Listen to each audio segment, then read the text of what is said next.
Tensions are high in the Middle East today following a series of Israeli airstrikes on targets in Lebanon. The Israeli military claims the targets were Hezbollah weapons storage facilities. These strikes are in response to a barrage of rockets fired from Lebanon into Israel earlier in the day. The situation is developing rapidly, and the international community is watching closely. We will be providing updates on this breaking news story as it unfolds. The strikes mark a significant escalation in the already tense relationship between Israel and Hezbollah.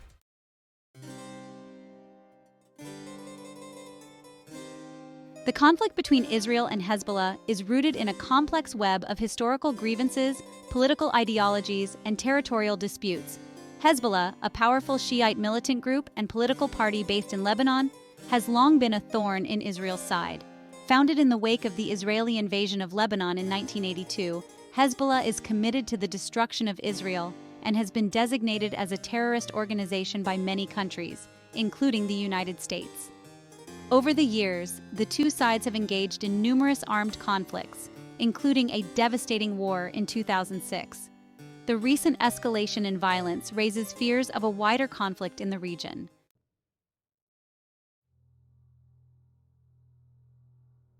One of the most significant strikes occurred on the outskirts of Al-Kawak, a town in the Baalbek-Hermel governorate.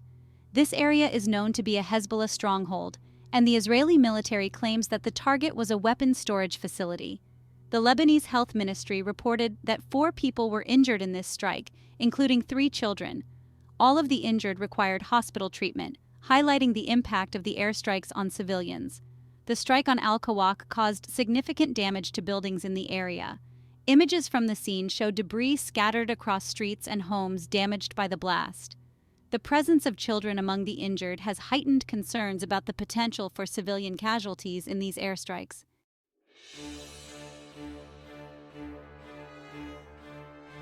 In addition to Al-Kawak, the Israeli military also targeted locations in the town of Sarin in Baalbek. According to the Lebanese state-run news agency, NNA, the strikes in Sarin hit empty shops.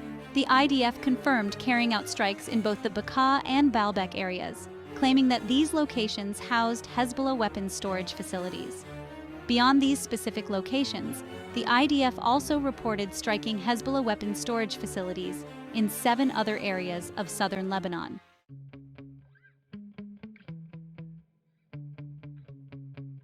Following the airstrikes, the Israeli Defense Forces, or IDF, released a statement confirming their role in the operation.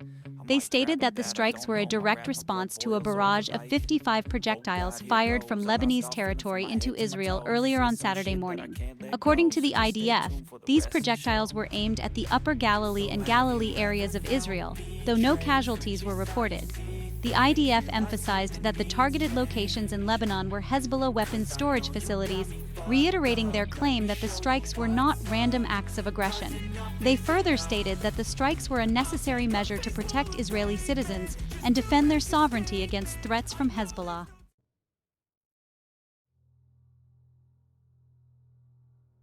Following the Israeli airstrikes, Hezbollah confirmed that the Israeli Air Force had indeed targeted areas in Lebanon.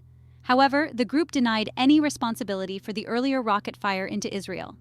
In a statement released shortly after the strikes, Hezbollah asserted that the Israeli claims were completely fabricated and intended to justify their aggression. Hezbollah leader Hassan Nasrallah, in a televised address, accused Israel of seeking to escalate tensions and vowed a firm and appropriate response. Nasrallah emphasized that the group would not be intimidated by Israeli military action and would continue to resist what they perceive as Israeli occupation of Lebanese territory. Hezbollah's response to the airstrikes remained relatively muted, with the group primarily focusing on denying involvement in the earlier rocket fire and issuing strong condemnations of Israeli actions. This measured response suggested a desire to avoid a full-scale conflict at this time. However, Hezbollah's history of retaliating against Israeli aggression, coupled with Nasrallah's firm words, left the region on edge, with many fearing that a larger confrontation was still a distinct possibility.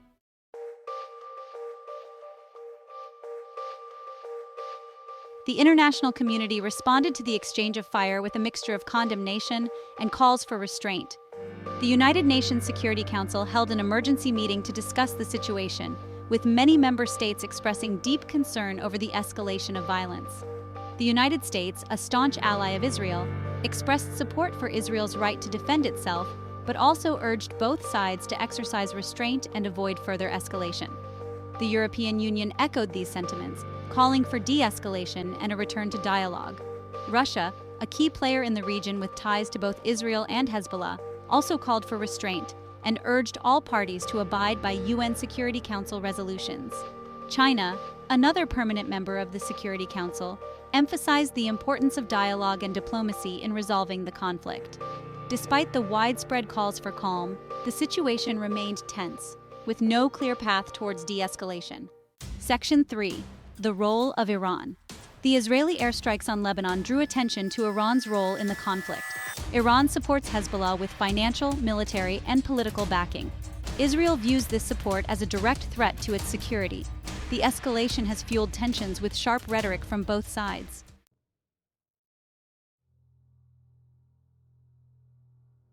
Section 4. Fears of escalation.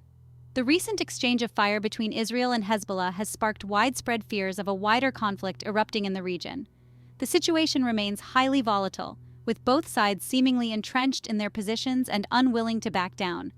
Hezbollah, emboldened by its military capabilities and Iranian support, appears determined to respond to any perceived Israeli aggression. Israel, facing what it perceives as an existential threat from Hezbollah and Iran, seems equally determined to take preemptive action to degrade Hezbollah's military capabilities and deter future attacks. The risk of miscalculation or an unintended escalation remains high. Any further incident along the border, whether intentional or accidental, could quickly spiral out of control, potentially dragging the entire region into a devastating conflict.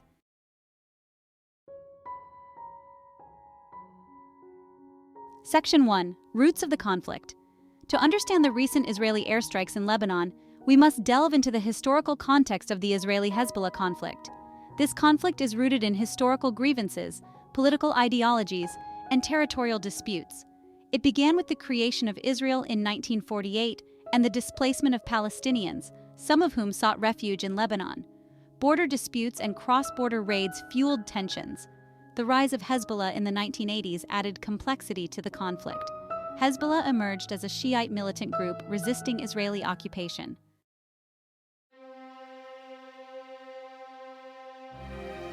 The 2006 Lebanon War and its aftermath. In 2006, the Israeli-Hezbollah conflict escalated dramatically, leading to a devastating 34-day war.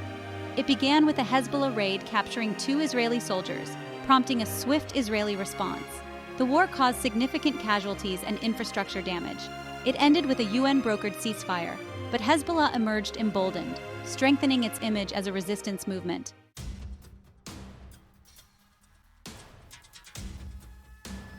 Section 3. Hezbollah's growing arsenal. In the years following the 2006 war, Hezbollah has steadily rebuilt and expanded its military capabilities, amassing a formidable arsenal of rockets, missiles, and other weaponry. This military buildup has been facilitated by Iran, which has provided Hezbollah with substantial financial, military, and logistical support. Hezbollah's arsenal is estimated to include tens of thousands of rockets and missiles, some with ranges capable of striking deep inside Israeli territory. These weapons, coupled with the group's extensive combat experience and sophisticated tactics, pose a significant threat to Israel's security. Hezbollah's growing military capabilities have been a source of increasing concern for Israel, which views the group's arsenal as a direct threat to its civilian population and critical infrastructure. Israel has repeatedly warned that it will not tolerate a significant military buildup by Hezbollah on its border, and has launched numerous airstrikes inside Syria targeting alleged weapons shipments destined for the group.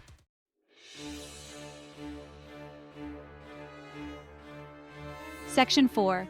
The Syrian Civil War and its spillover effects.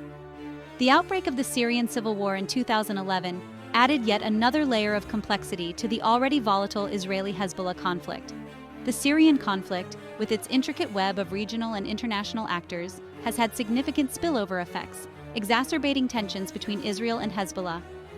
Hezbollah's decision to intervene in the Syrian civil war alongside the Syrian government, backed by Iran, has further strained relations with Israel. Israel views Hezbollah's growing influence in Syria as a direct threat to its national security. fearing that the group will use its presence in Syria to establish a permanent military infrastructure along the Israeli border and to facilitate the transfer of advanced weaponry from Iran. Israel has conducted numerous airstrikes inside Syria, targeting Hezbollah and Iranian positions in an effort to prevent the consolidation of their presence and to disrupt the flow of weapons to the group.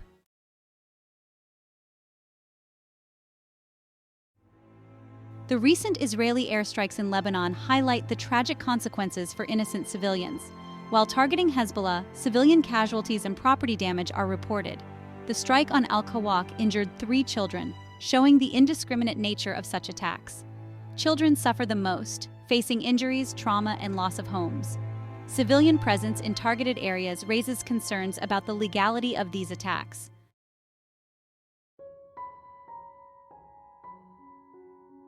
Beyond the immediate casualties, the Israeli airstrikes have also caused significant displacement and disruption to the lives of countless Lebanese civilians. The strikes, concentrated in southern Lebanon, a region already grappling with economic hardship and political instability, have forced many families to flee their homes in search of safety and shelter. The displacement of civilians further exacerbates the humanitarian crisis in Lebanon, a country already struggling to cope with a massive influx of Syrian refugees fleeing the ongoing civil war in their homeland. The Lebanese government, grappling with its own political and economic challenges, has limited resources to address the needs of its own displaced population. The airstrikes have also disrupted essential services, including electricity, water, and healthcare, further compounding the suffering of civilians. The damage to infrastructure, including roads, bridges, and communication networks, hampers aid delivery and hinders efforts to rebuild affected communities.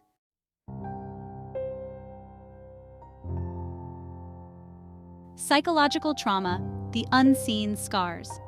While the physical wounds inflicted by the Israeli airstrikes are readily apparent, the psychological trauma inflicted upon civilians, particularly children, often goes unseen and unaddressed. The constant fear of violence, the loss of loved ones, and the displacement from their homes can have long-lasting and debilitating effects on the mental and emotional well-being of individuals and communities. Children, with their developing minds and limited coping mechanisms, are particularly vulnerable to the psychological trauma of conflict. Exposure to violence, the loss of parents or siblings, and the disruption of their education can have profound and lasting consequences on their emotional, social, and cognitive development. The psychological scars of war can linger for years, even decades, after the guns have fallen silent. Post-traumatic stress disorder, anxiety, depression, and other mental health issues are common among individuals who have lived through conflict, affecting their ability to lead productive and fulfilling lives.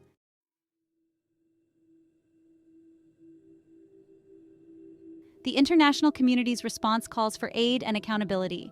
The international community has responded to the latest escalation of violence in Lebanon with a mixture of condemnation, calls for restraint, and pledges of humanitarian assistance.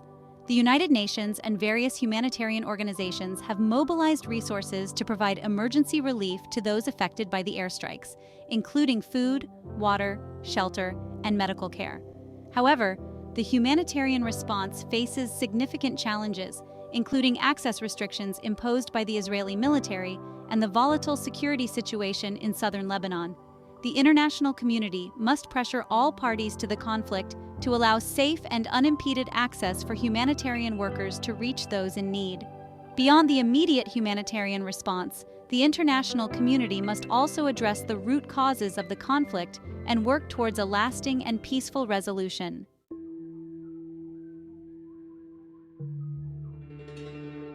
The fragile peace and uncertain future. The recent exchange of fire between Israel and Hezbollah, while relatively limited in scope and duration, serves as a stark reminder of the volatile and unpredictable nature of the conflict in southern Lebanon. The underlying tensions that have fueled decades of violence remain unresolved, leaving the region teetering on the brink of a wider conflict. The fragile ceasefire that has held since the 2006 war remains just that, fragile. Both sides remain wary of the other's intentions, and any miscalculation or provocation could quickly escalate into a full-blown conflict. The presence of Hezbollah's heavily armed militia in southern Lebanon coupled with Israel's unwavering commitment to defending its northern border, creates a tinderbox atmosphere where even a small spark could ignite a major conflagration. The international community, while condemning the violence and calling for restraint, has been unable to broker a lasting solution to the conflict. The need for dialogue and diplomacy. The only path to lasting peace in southern Lebanon lies in dialogue and diplomacy. Despite deep wounds and mistrust, good faith negotiations are essential. The international community must facilitate this dialogue. Addressing security concerns and root causes is crucial. A shift in mindset and courageous leadership are needed for peace.